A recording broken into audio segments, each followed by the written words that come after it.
All right, praising God for his revelations, meaning times as we said in previous chapters this week that his will or the things he's trying to tell us may not be completely clear, but he still may reveal insight to us that we can only take advantage of if we are willing to hear. And that's going to matter in this chapter that talks about the prince and the priest, because he is going to talk about that which is excluded from his temple area or his holy mountain. Maybe not the entire mountain, but in particular the temple. But before we get ahead of ourselves, let's talk about those two divisions in the chapter. First of all, the prince, going from verses 1 through 3. He's going to talk about the way that the spirit of the glory of the Lord is going to enter into the temple complex through the east gate. And that is going to mark the closure of the gate, meaning the only other person or entity that is going to be able to enter the east gate is the prince, which is going to make him sound, as I've mentioned before, to carry at least some characteristics that might make him like or quite possibly the Christ figure. But I don't think this prince is actually the Messiah. For reasons that we'll see a little bit more in chapter 45. But for now, we're not going to get a lot of insight into who the priest is beyond the fact that he is the only other person allowed to enter in through that east gate, specifically for, as we have mentioned before, the purpose of eating bread before the presence of the Lord.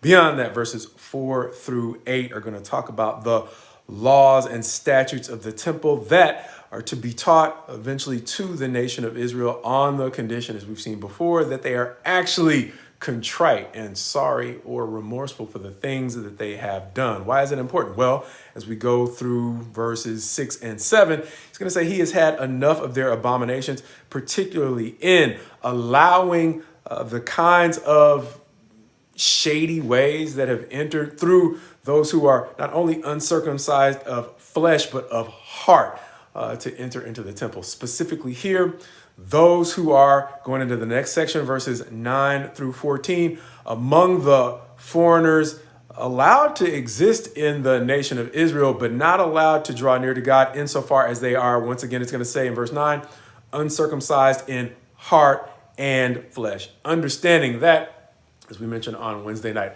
the people of Israel fell into a condition that made them little better than Sodom and Gomorrah because of the affinity that they had for the Canaanites that they did not cleanse of the land or cleanse from the land of Canaan as they settled there. And in trying to make peace with those God warned them they would never be able to have full peace with, we saw at the end of Judges, the nation descended into a civil war that was touched off by a crime that was not all that different from the crime that God got rid of Sodom and Gomorrah for. In that case, Sodom and Gomorrah, the attempted rape of two men, the nation at the end of Judges descended into civil war because of the rape of a woman that was egregious even by pagan standards. And so once again, this temple seems to be a place where God is reiterating a time in which he is putting an end to his people's attempts to reconcile him with those who either low-key or not so low-key don't have a genuine interest in maintaining the peace that he is recreating at the temple and eventually throughout the entire world.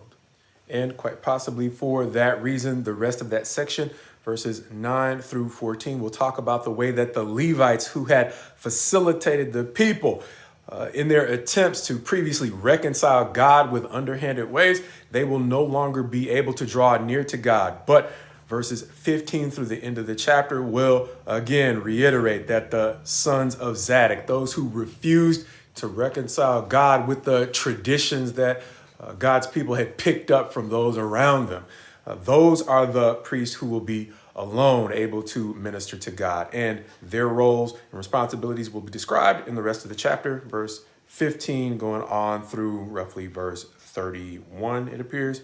Among those roles, verse 19 will talk about the way that they will have to keep a separation between themselves and the people. Not that they cannot mingle with the people, but they will have to take precautions not to inadvertently transmit holiness to the people, as we mentioned before.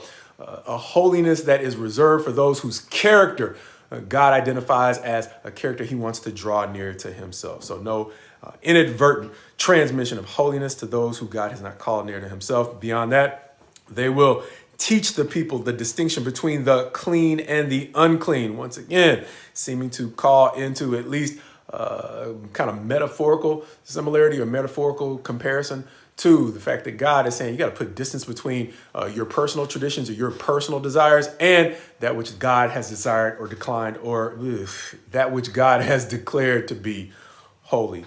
Things that quite possibly unmistakably represent integrity and, among other things, once again, justice. How do we know? Because one of their roles, in addition to teaching the people the distinction between the clean and the unclean, is to serve as judges in verse 24, who judge according to God's judgments. Like we said, once again, in verse 24, verses 28 through the end of the chapter, showing us their portion, meaning they don't have an inheritance amongst the people of Israel, similar to what we saw in the original Levitical priesthood. It is going to say in verse 28, he is their inheritance. He is their possession. However, the people of Israel will give to them a portion, or the first of their dough, we'll say, so that a blessing may rest on their homes.